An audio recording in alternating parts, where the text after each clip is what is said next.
So dental implant failure, although not particularly common,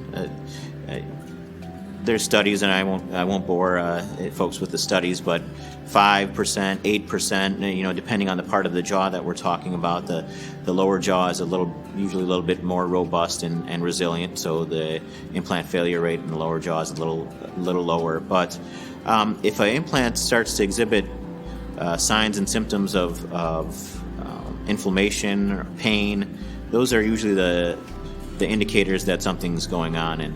And when an implant fails, much like your natural tooth, the patients will come in, they'll have pain, discomfort, bleeding, and we'll take x-rays, CT scans to evaluate what's going on. Sometimes if we catch things early, just like if you catch things early with a tooth that might have some issues with it, we can intervene, try to resolve that peri-implantitis, as opposed to periodontitis, which is associated with natural teeth.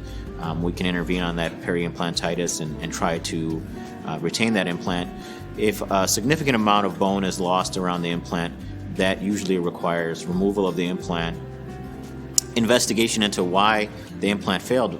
Was the crown that was on the implant, was it too large, or is the patient a brux or a grinder? Do they grind their teeth and they didn't have a night guard to keep pressure off of the implant?